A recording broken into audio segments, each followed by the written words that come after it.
BYEPOCALYPSE. Week 14, every running back is ranked and tiered in these trying times. So before Sunday, let's break down these updated rankings for Week 14 of the 2024 NFL season. This is the Fantasy Football presented by ErvinandM.com, where I combine industry-leading data, Vegas sportsbooks, and expert analysis to provide you with optimal weekly rankings for the utmost accuracy when setting your weekly lineups in your fantasy football league.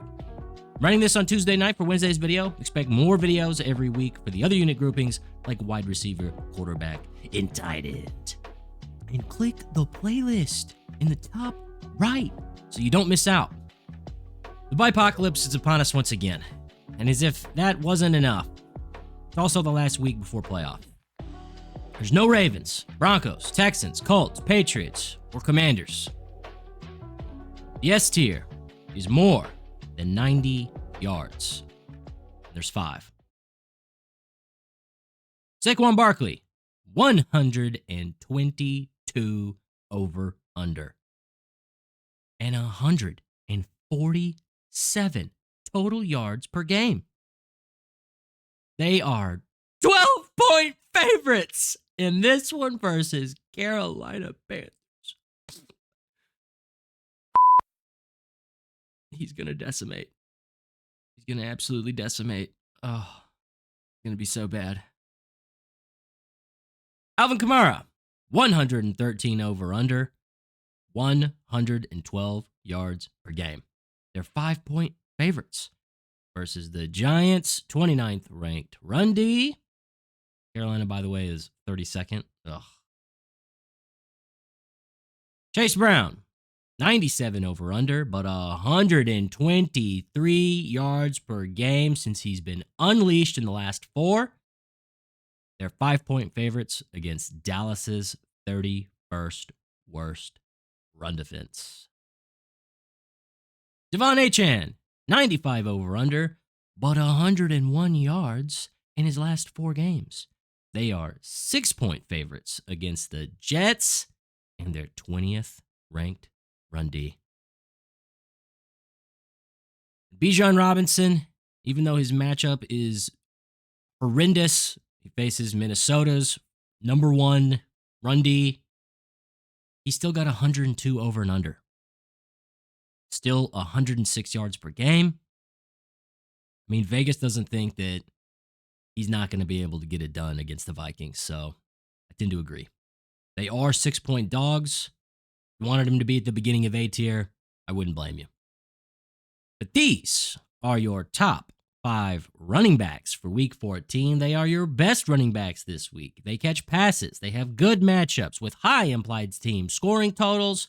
They all score a tutty every single game or more, putting them in the best position to go for 90 yards and maximize your fantasy points. A tier begins with the rest of the elite running backs. Any of these guys can finish top 5.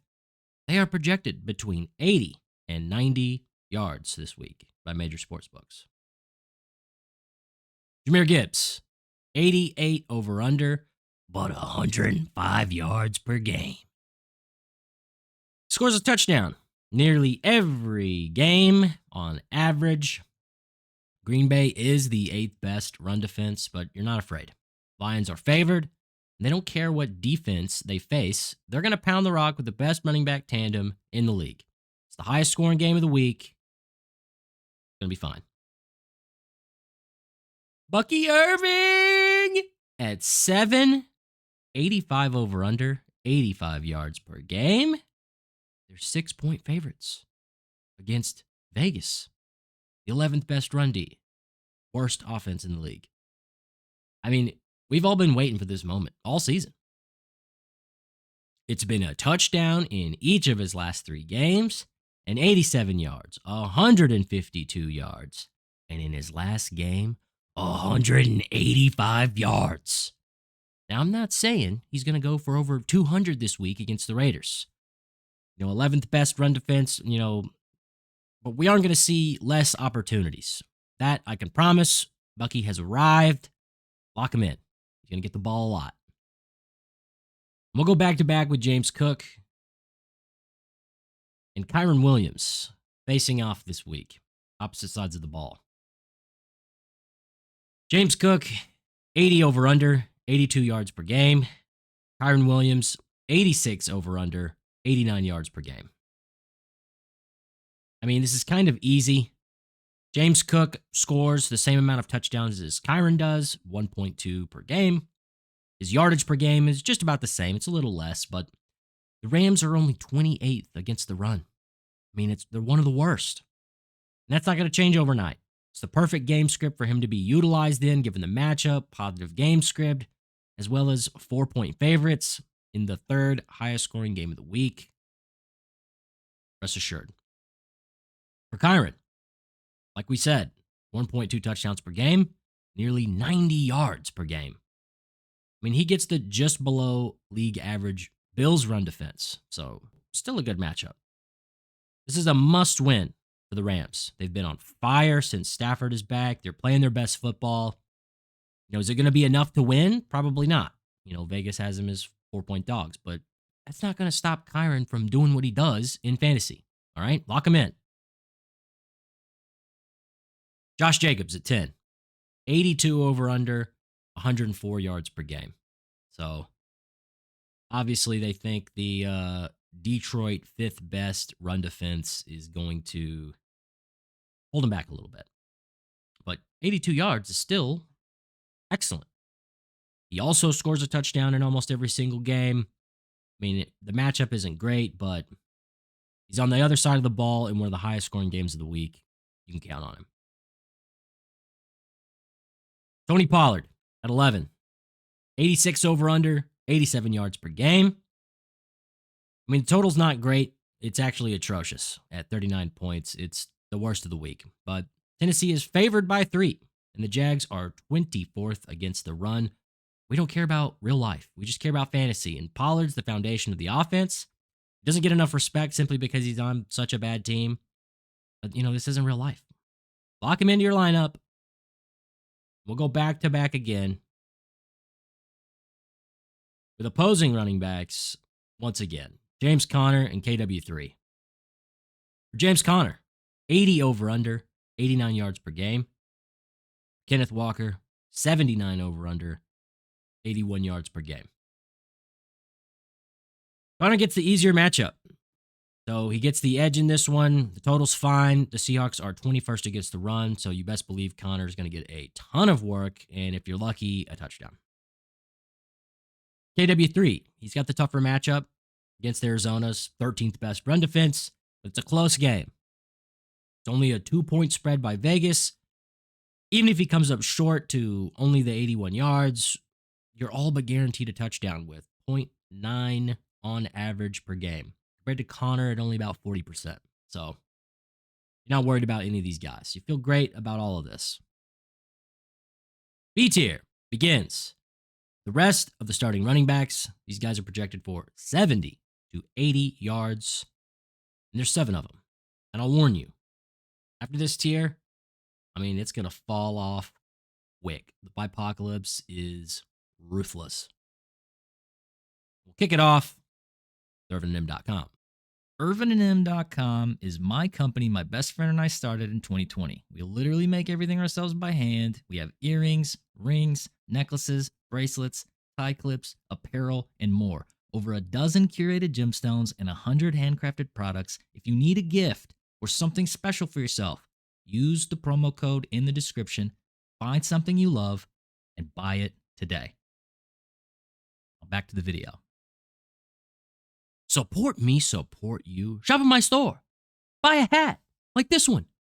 Buy a shirt like this one. Look your best. Get some jewelry for God's sakes. Your wrists and your little fingies are naked and ugly. But if you don't like spending money and looking good, subscribe. It's free. And it's Breece Hall at 14. 72 over under, 91 yards per game. I don't want to overreact and have him lower than this. He's an immense talent. The Jets they suck. They suck so bad. They're 6-point dogs in this one, and even still, he's their best shot at competing and racking up real-life points, which will equal fantasy points. He scores a touchdown 70% of the time. That gives him a little bonus, but he does draw Miami's 9th best front seven. I mean, which is why he finds himself at 14. There's too many backs that are just as talented with better game scripts than him. And David Montgomery at 15. 69 over-under, 83 yards per game. I mean, Monty kind of falls into the same dilemma, but for different reasons than Brees. He's not even second fiddle, but it's that he just doesn't catch passes like Gibbs does, so for full PPR, Gibbs is the winner. He faces the 8th best Packers run defense this week, but they are favorites again. It's the highest scoring game of the week with the literal run first in the league, Lions, where he scores a touchdown on average every single game. So you can count on him. Najee Harris at 16. 76 over-under, 89 yards per game. I mean, this is an excellent game script for Harris to continue the year he's having, at least compared to last year.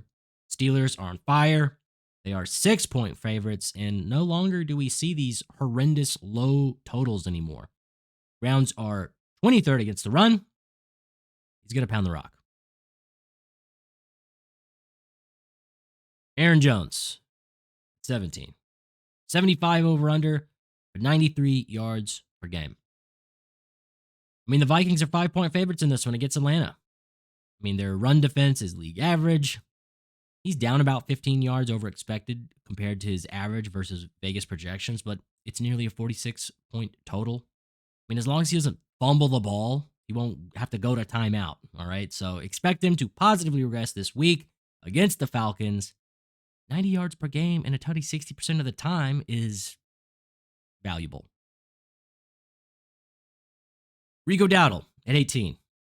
77 over-under, 80 yards per game. I mean, this is where the touchdowns, fantasy points boost becomes kind of unrealistic to rely on. Dowdle's good for a tutty 40% of the time. The yards are consistent. He's the only one here, aside from Brees, who isn't favored, and that does hurt him a bit. But not enough to keep him out of the B tier, since he is 22nd against the rush. Dallas would be complete idiots not to give him the ball 20 times. And at 19, Isaac Garundo. Look, he's only had 2 full games. He's got big shoes to fill, whether it's CMC or Mason, but in those 2 games, he averaged 100 yards each time. He gets Chicago's 25th worst run defense. The Niners are 4-point favorites in spite of their recent play. I mean, believe in the rookie. It's a soft matchup. He has a different style. The coach is going to dial it up. Which brings us to C tier. This is where the heartbreak begins. These backs are projected for 60 to 70 yards.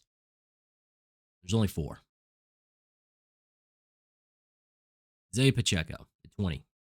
62 over-under, 79 yards per game. His matchup is about league average in terms of the Chargers' run defense, and he's the only one in the tier who's favored. Which, if you've been watching, matters a lot. We'll say it again. Negative game scripts. OCs have their quarterbacks throw the ball as they play from behind. But when they're ahead, they run the ball. It's not an easy matchup, but 60 yards isn't a tough ask. Just realize where we're at here, so you're not hurt on Sunday night. But the real hurt starts here. Tyrone Tracy Jr., 21, 60 over-under, 64 yards per game. I mean, Tracy gets the 26th worst run defense in the Saints this week at home. However, it's worth noting the Giants are a terrible offense, and they are 5-point dogs in this one against the Saints. Another terrible, albeit less terrible offense. I mean, if that doesn't put things into perspective, I don't know what else to say. Chuba Hubbard at 22. 65 over-under, in spite of 87 yards per game. Hubbard has been outstanding this year. But he finds himself perhaps the lowest he's been for several reasons. Philly's 7th best run defense, I mean, it has Vegas putting him 22 yards under expected. They are 12-point dogs in this one. I mean, that's just as bad. It's just about as bad as it could be. He's great, and the Panthers are playing respectably, but this is where you probably want to find someone to play over Hubbard, if at all possible. 12-point dogs is unbelievable. Very bad. Very, very bad. DeAndre Swift at 23. It's kind of the same story for Swift. He hasn't played as good as Hubbard, but 85 yards per game is respectable as well. It's a 60 over-under in spite of 85 yards. He's 15 under average for this game. San Fran's run defense is league average, but Chicago, they're 4-point dogs in this one with a below-average total. It's not good. Not good at all. I'm sick, by the way, so forgive me for looking and sounding like crap. Rashad White, 24. Brings us into the D tier in 50 to 60 yards. It is your last chance for viability. There's only 3. For Rashad White, it's 55 over-under, 66 yards per game. Probably skewed a little bit from the beginning of the season. I mean, 55 yards is still something. They are favored in this matchup against the Raiders, 11th best run D. But obviously, whether you attribute the 11-yard discrepancy to the Raiders or to Bucky Ervin taking over, still not what you want to hear. It's 1 foot out the door for Rashad White. Jalen Warren at 25. 50 over-under, 51 yards per game. Warren gets a good matchup against the Browns, but he's barely used anymore, and at least not like we've seen in the past. They're 6-point favorites, but it's not going to make a difference. There could be some garbage time bonus in store, but it's nothing to bet on, even if you're in a tight spot. I mean, GL. And Amir Abdullah at 26. The Raiders are 6-point dogs, and they are the 6th lowest scoring offense in the league. He doesn't have a line, but his 4 full games managing 52 yards on average. I mean, it doesn't really get any better looking at the matchup. Tampa's 12th best run defense. I mean, AOC will be much better off throwing the ball against their 30th worst pass defense and trusting the 3rd string running back as they get boat raced by the Buccaneers. From here, though, I mean, they're unstartable. It's less than 40 yards. It's RIP. It's the rest. Nick Chubb, Kareem Hunt, Tank Bigsby, Travis Etienne, Gus Edwards, Tyler Algier. You know what I'm saying? Go buy something from my store. It doesn't matter. I'll throw your RBs full screen back on screen now. Throw anyone else in there if they aren't on the list. I sincerely hope this helps everyone watching. Subscribe and turn on post notifications so you can see all the videos each week before submitting your lineups. It's free, so it's a good value. But if you like spending money on looking good, use the promo code and spend it in my store. And watch some more videos!